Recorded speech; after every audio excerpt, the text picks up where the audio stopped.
जय मसीह की प्रिय भाई और बहनों, स्वागत है आज एक नए वीडियो में। तो इस वीडियो में हम पास्टर अजय जी के साथ में कुछ बातचीत करेंगे और कुछ सवालों के जवाब को इनसे जानेंगे जो हर एक मसीहियों के दिल में रहता है और बहुत सारे लोगों को इन सारे सवालों के जवाब पता नहीं है। तो पास्टर अजय जी हमारे साथ है। पास्टर अजय जी, आपका स्वागत है आज के इस सवाल जवाब के कार्यक्रम में।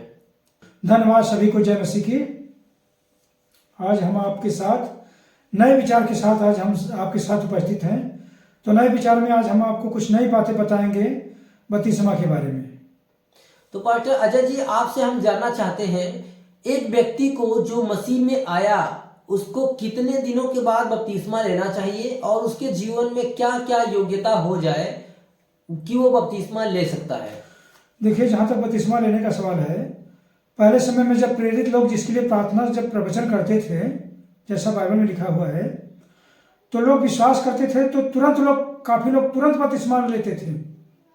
लेकिन आज के समय की जो बात है, हमें बपतिस्मा जब हम यीशु मसीह को ग्रहण कर लेते हैं, यदि हम पूर्ण रूप से विश्वास कर ले यीशु ही मसीह है, यीशु ही हमारा उद्धार करता है, तो हम तुरंत बपतिस्मा ले सकते हैं। उसके बारे में कोई रोक नहीं है। बपतिस्मा लेने के लिए क्या उम्र होनी चाहिए अजय जी? बपतिस्मा लेने का जो उम्र है 18 के ऊपर होनी चाहिए। अच्छा, 18 से बहुत सारे लोगों को मैंने देखा है जो 18 से कम उम्र है उनको भी बपतिस्मा दे देते हैं। तो क्या 18 से कम उम्र के लोग बपतिस्मा नहीं ले सकते हैं? देखिए, जब तक हम पूरी रीति से संभल न जाएं, जब तक हम पूरी रीति से प्रभु को अपने आप को समर्पण न कर दें, जब तक हमें भले बुरे का ज्ञान न हो जाए, क्योंकि मैंने भी अपने जीवन में ये बात का अनुभव किया। कुछ लोग उतावली में बहुत अच्छी रीति से बपतिस्मा लिए, क्योंकि हमारे सामने कई लोग उतावली में बपतिस्मा ले लिए। लेना तो बहुत ही आसान है, पर उसको निभाना, उस पर चलना बहुत कठिन है। इसके कहीं ना कहीं जिम्मेदार पासवान लोग भी हैं, क्योंकि जो बपतिस्मा देते हैं तो पहले उनको पूरी रीति से उनको पढ़ाएं, सिखाएं, बपतिस्मा क्या है इसके बारे में बताएं। क्योंकि कुछ लोग ये सोच के बपतिस्मा लेते हैं कि हम बपतिस्मा ले लेंगे तो हमारे जीवन में बीमारी नहीं आएंगी, दुष्ट आत्माएं नहीं आएंगी, भूत प्रेत नहीं आएंगी। कुछ लोग यह समझ के बपतिस्मा लेते हैं, जबकि बपतिस्मा का उद्देश्य कुछ और ही है। तो पास्टर अजय जी, आपसे हम ये जानना चाहते हैं कि जो बपतिस्मा लेते हैं हम, तो बाइबल में पिता पुत्र पवित्र आत्मा के नाम से एक जगह पे लिखा है बपतिस्मा लेने के लिए, और कई जगह पे लिखा है यीशु मसीह के नाम में, यीशु मसीह के नाम से। तो इन शब्दों में हम किस तरीके से, किस नाम से बपतिस्मा लें जो बपतिस्मा सही होगा? जो यीशु के नाम में और पिता पुत्र पवित्र आत्मा के नाम में, मतलब एक ही हुआ, पिता पुत्र पवित्र आत्मा। तो हमें कौन सा बपतिस्मा लेना है, यीशु के नाम में या पिता पुत्र पवित्र आत्मा के नाम में? पिता पुत्र पवित्र आत्मा के नाम में। हमारा अगला सवाल आपसे ये है कि आज के दौर में बहुत सारे लोग पानी छिड़क के बपतिस्मा देते हैं, बहुत सारे लोग पानी में डुबकी लेके बपतिस्मा देते हैं, और बहुत सारे लोग जो है सिर्फ अंगीकार करा देते हैं और कहते हैं आपका बपतिस्मा हो गया है। तो इन सभी बपतिस्मा में कौन सा बपतिस्मा सही होता है? देखो, अंगीकार तो ठीक है, लेकिन बाइबल में लिखा है जो विश्वास करे और बपतिस्मा ले उसी का उद्धार होगा।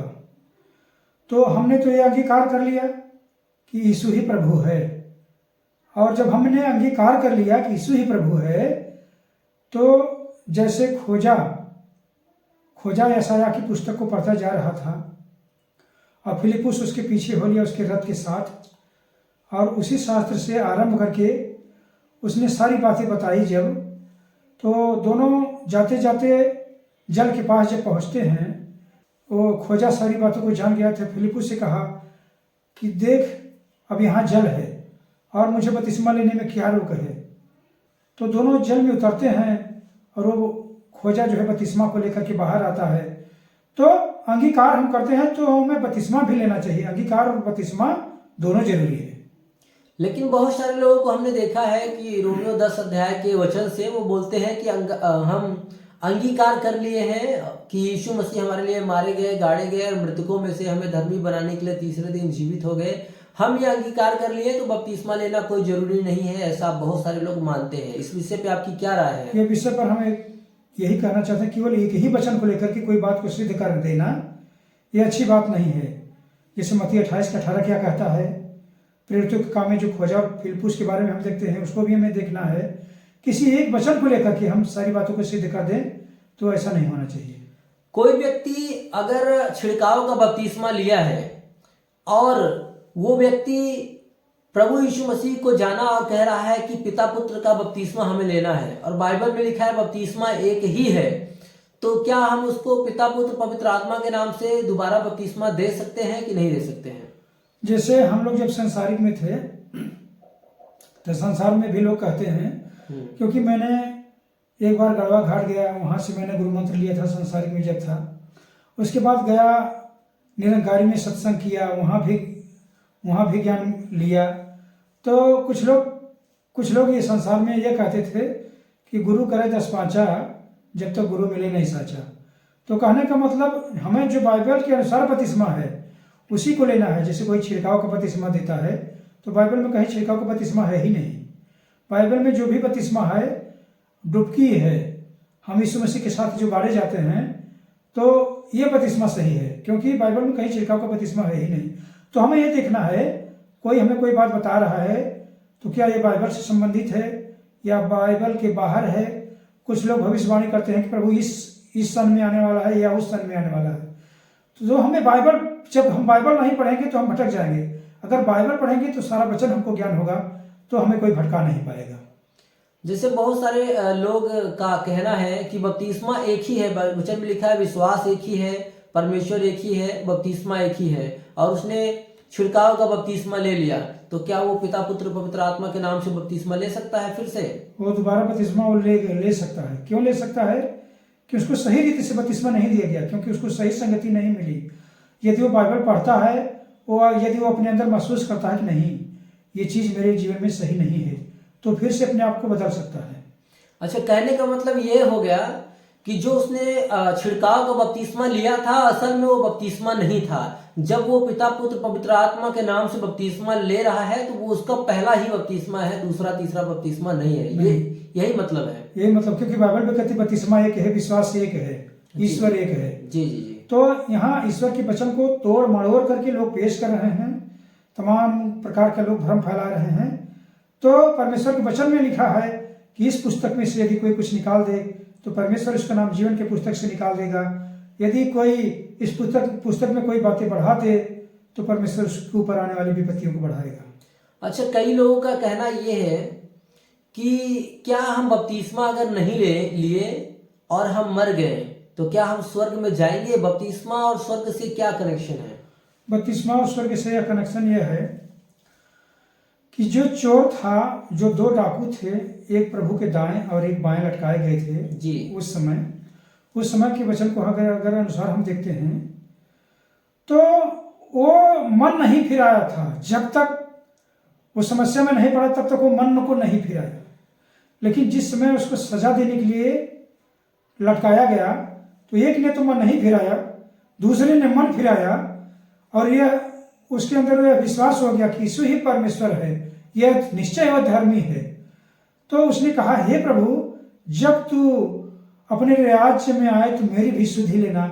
प्रभु यीशु ने उससे कहा कि मैं तुमसे सच सच कहता हूं कि तू आज ही मेरे साथ स्वर्गलोक में होगा। यदि किसी गलती से हम प्रभु यीशु मसीह का नाम नहीं सुने हैं, मरते मरते यदि हमारे कानों में यीशु मसीह का नाम पड़ गया, किसी ने यदि बता दिया, तो यदि मेरे अंदर ये विश्वास आ गया कि यीशु ही हमें पाप से उद्धार देंगे, या मरने के बाद हम यीशु मसीह के पास या स्वर्ग में हमें यीशु मसीह ही ले जाने वाला है, अगर उसके पास सही नहीं है तब तो वह जा सकता है। यदि मैं प्रभु यीशु का नाम पहले से जानता हूँ, जानबूझकर यदि मैं बपतिस्मा नहीं लेता हूँ, तो फिर हमारा उद्धार नहीं होने वाला है। आपने जैसा कहा कि जैसे बहुत सारे लोग हैं वो कई साल से प्रभु यीशु मसीह में हैं, प्रभु कलीसिया में भी जा रहे हैं, लेकिन बपतिस्मा लेने के लिए तैयार नहीं हो रहे हैं। तो अगर वो उनकी मृत्यु हो जाती है तो क्या होगा उनके साथ? यदि वो बपतिस्मा लेने के लिए तैयार नहीं है तो जाहिर सी बात है कि उनके दिल में कहीं न कोई खोट है, तभी वो बपतिस्मा लेने के लिए तैयार नहीं होते। क्योंकि प्रभु यीशु मसीह ने कहा कि जो कोई मेरे पीछे चलना चाहे वो अपना क्रूस उठाए और अपने आप का इनकार करे, वो मेरे पीछे चले। जब तक हम अपने आप का इनकार नहीं करेंगे हम प्रभु यीशु मसीह के पास नहीं आ सकते। जब हम नामधारी होंगे तो जैसा वचन में लिखा है, हे प्रभु कहने वाला हर एक व्यक्ति स्वर्ग के राज्य में नहीं जाएगा, वरन वही जो मेरे स्वर्गीय पिता की इच्छा पर चलता हो। अच्छा, अक्सर हमारे गांव में ऐसा देखा जाता है, सब कुछ लोग विश्वास कर लेते हैं कि यीशु मसीह हमारे पापों के लिए मारे गए, गाड़े गए, मृतकों में से तीसरे दिन जीवित हो गए, सारी बातों पे विश्वास करते हैं। लेकिन जब बपतिस्मा की बात आती है तो कहते हैं अभी बेटी की शादी करना है, उसमें बहुत सारे काम करने पड़ेंगे, और फिर कहते हैं बेटे की शादी करना है, या फिर वो कहते हैं हमारी कुछ मनौती है उसको हम पूरा कर लेंगे, उसके बाद बपतिस्मा लेंगे ताकि कोई हमें फिर से दुनिया के कामों में शामिल ना होना पड़े। तो इसके बारे में आप क्या कहना चाहते हैं? इसके बारे में हम यह कहना चाहते हैं, जो कोई हल पे हाथ रख करके पीछे देखता है वो अपने जीवन को खोता है। जैसे 10 कुंवारियों के दृष्टांत में 5 बुद्धिमान 5 मूर्ख, तो वही 5 बुद्धिमान और 5 मूर्ख के जैसा हाल होगा। न हम इधर के होंगे ना उधर के होंगे। यदि हम प्रभु को जानबूझकर भी संसारिक बातों में फंसे हैं, यदि उससे हम नहीं निकल पाते हैं, तो इसमें प्रभु का कोई दोष नहीं। कहने का मतलब जब हम प्रभु यीशु मसीह पे हमें दिल से विश्वास हो गया कि यीशु ही प्रभु है, तो हमें उस समय बपतिस्मा ले लेना चाहिए। बपतिस्मा लेने में कोई रोक टोक नहीं है। कोई रोक टोक नहीं है। हमारा नाथ रिश्तेदार पड़ोसी गांव हमें छोड़ता है तो छोड़ता है, लेकिन हमें प्रभु को नहीं छोड़ना है, क्योंकि प्रभु ही हमें जीवन देने वाला है। क्योंकि ना तो हमारा पड़ोसी हमें जीवन देगा, ना तो हमारे रिश्तेदार हमको जीवन देंगे, ना तो हमारे माता पिता भाई बहन को हमको जीवन देंगे। क्योंकि परमेश्वर का वचन कहता है कि जो मुझसे अधिक अपने परिवार को प्रिय जानता है वो मेरे योग्य नहीं। एक सवाल और है जो लोगों के मन में बना रहता है कि कोई व्यक्ति अगर बपतिस्मा ले लिया है, प्रभु की राहों पे चल रहा है, और बाद में वो प्रभु की राहों से भटक जाता है, तो उसके लिए क्या उपाय है? उसके लिए यही उपाय है, कोई प्रभु के मार्ग में चलता है और वो भटक जाता है, तो जैसे उड़ाऊ पुत्र के 2 बेटे जैसे उनके थे, तो एक ने अपना हिस्सा जगह जमीन बंटवा लिया उतावली में, लोगों को चढ़ाए बढ़ाने पर उतावली में उसने अपना जायदाद का बंटवारा करवा लिया, चाह करके उसने अपना कुकर्म में उड़ा दिया। और दूसरा बेटा अपने बाप का सदा आज्ञाकारी बना। जब कहीं न कहीं वो पश्चाताप करता है, लौट करके आता है, तो उसका बाप उसको अपनाता है। तो ऐसे हमारा पिता दयालु है, वह दया का सागर है। अगर एक बार हम मार्ग भटक जाते हैं, अगर फिर से हम प्रभु के पास अगर अपने पश्चाताप करके आते हैं, तो निश्चय परमेश्वर हमको अपना लेगा, क्योंकि वह दया का सागर है। तो प्रिय भाई और बहनों, जैसा कि बपतिस्मा से संबंधित सवालों के जवाब में आपने सुना कि कोई व्यक्ति यदि 18 साल का है तो वो बपतिस्मा ले सकता है। तो पास्टर जी, एक और मैं अंतिम सवाल आपसे पूछना चाहता हूँ। यदि कोई 18 साल से कम उम्र का कोई है और वो उसको पूर्ण विश्वास है कि मैं यीशु मसीह की राहों पे चलूंगा, यीशु मसीह की बातों को मानूंगा, जैसे वो 15 साल का है, चूंकि इसमें 15 साल के भी बच्चे जो है काफ़ी मेच्योर हो जाते हैं। फिलहाल गवर्नमेंट के तरीके से 18 साल देखा जाता है। तो अगर वो 15 साल का है, उसके दिल में पूर्ण विश्वास है, वो अपने विश्वास को व्यक्त कर रहा है, तो क्या कोई प्रभु के दास उसको बपतिस्मा दे सकते हैं? तो उसके लिए जहाँ तक हम यह कहना चाहेंगे कि बाइबल में कोई उम्र का तो कोई बात किया गया नहीं है। जैसा लिखा गया है कि जहाँ जहाँ पर लोग विश्वास किए, अपने परिवार समेत घराने समेत बपतिस्मा लिए हैं। तो कोशिश यह है कि छोटे बच्चों को तो यदि कोई 15 साल या 15 साल के ऊपर 18 साल जिसके अंदर संपूर्ण विश्वास है कि यीशु ही प्रभु है और हम बपतिस्मा लेना चाहते हैं, जिसके पास लगन हो और जो प्रभु में आगे बढ़ना चाहता है, तो उसको हमें बपतिस्मा के बारे में सारी बातें बता करके उसको हमें बपतिस्मा दे देना चाहिए। आपसे हम ये जानना चाहते हैं, यदि कोई व्यक्ति प्रभु यीशु मसीह की बातों को कह रहा है, मैं मानता हूँ सब कुछ है, ठीक है, लेकिन वो नशा कर रहा है और वो यीशु मसीह के बलिदान के ऊपर विश्वास कर रहा है, नशा नहीं छोड़ रहा है और बपतिस्मा लेना चाह रहा है, उसके लिए आप क्या कहना चाहेंगे? तो इसके बारे में हम यही जैसे पहले मैं बता चुका हूँ, यीशु मसीह ने कहा जो कोई मेरे पीछे चलना चाहे वो अपने आप का इनकार करे और वो मेरे पीछे हो ले। जब तक अपने आप का इनकार का मतलब यही हुआ, इसमें सारी बातें आ गई, नशा से, पाप से, बुराई से, चाई से, चुगली से, ठट्ठा करने वालों की मंडली से, गलत रूप से धन कमाने से, झूठ का सहारा, हमें किसी भी बात का सहारा नहीं लेना है, तभी हम प्रभु में परिपक्व होंगे। और प्रिय भाई और बहनों, जैसा कि आज की इस वीडियो में हमने कई सवालों के जवाब देखे, जैसे कि 18 साल से या 15 साल या 12 साल, तो पास्टर अजय जी ने बताया हमें कि यदि कोई बच्चा है तो वो बच्चा जो है वो प्रभु यीशु मसीह पे पूर्ण रूप से उसकी कॉन्शियस गवाही नहीं दे सकती कि प्रभु पे विश्वास करना है या नहीं करना है। क्योंकि अक्सर बच्चे जो होते हैं जब स्कूल कॉलेज में जाते हैं तो उनके विचार बदलने लगते हैं। तो फिलहाल अगर बच्चा 18 साल या 15 साल 12 साल का है, यदि पूर्ण वो विश्वास में है, उसके फैमिली मेंबर्स अच्छे विश्वासी हैं, तो आप चाहते हैं तो कम से कम 15 के नीचे तो नहीं, 15 के ऊपर आप दीजिए, 18 तक दीजिए, उसके बाद आप दीजिए बपतिस्मा, कोई दिक्कत नहीं है, बपतिस्मा ले सकते हैं। बहुत सारे लोग बच्चों को बपतिस्मा दे देते हैं, लेकिन बाइबल में ऐसा कहीं नहीं लिखा गया है कि छोटे बच्चों को बपतिस्मा दिया गया। जैसे कोई मानसिक रूप से अपंग है, जैसे दिमागी रूप से अपंग है या पागल हैं, उनके फैमिली मेंबर्स उनकी देख रेख कर रहे हैं और बहुत सारे लोग कहते हैं कि क्या उनको बपतिस्मा दे सकते हैं। तो इस मामले में भी चूंकि वो प्रभु को अपना प्रभु और उद्धारकर्ता स्वीकार नहीं कर पाएगा, इसलिए जब तक कोई व्यक्ति स्वयं से न कहे कि हमें बपतिस्मा लेना है और बपतिस्मा के बारे में हम बताएं, जब से स्वयं के लेना तैयार हो तब तक हम नहीं दे सकते। तो जैसे पागलों को बपतिस्मा नहीं दे सकते हैं, छोटे बच्चों को बपतिस्मा नहीं दे सकते जब तक कि वो प्रभु को अपना प्रभु और उद्धारकर्ता करके न स्वीकार करें। ये सारे सवालों का जवाब हमें मिला।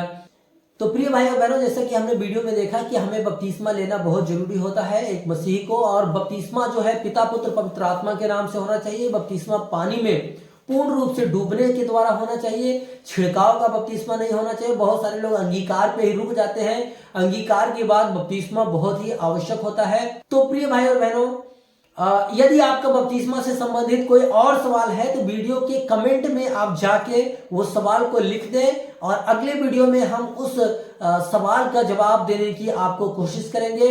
और अन्य कोई सवाल है तो वो भी आप कमेंट में लिखिए, उस विषय पे हम आपको वीडियो बना के देंगे। तो प्रिय भाई और बहनों, लगातार आप हमारे लिए भी प्रार्थना करते रहें। आपके लिए हम लगातार, पूरे देश के लिए हम लगातार प्रार्थना कर रहे हैं।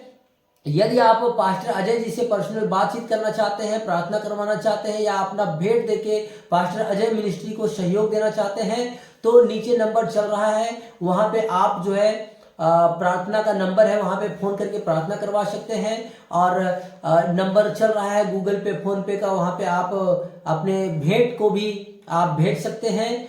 और आप कभी भी पास्टर अजय जी से फोन करके बातचीत कर सकते हैं, प्रार्थना करवा सकते हैं। और डिस्क्रिप्शन में भी नंबर दे दिया गया है प्रार्थना का, आप 24 घंटे में कभी भी फोन करके प्रार्थना करवा सकते हैं। और कोई सलाह है तो पूछ भी सकते हैं। और आप इस वीडियो को ज्यादा से ज्यादा लोगों के पास शेयर करें और कमेंट में आप लिख के अपने सवालों को जरूर पूछें और आपकी क्या सुझाव है वो भी कमेंट में लिख सकते हैं। और वीडियो को लाइक कर दें और हम फिर मिलेंगे अगले वीडियो में किसी नए विषय के साथ। तब तक के लिए जय मसीह की, प्रभु आपको आशीष दे।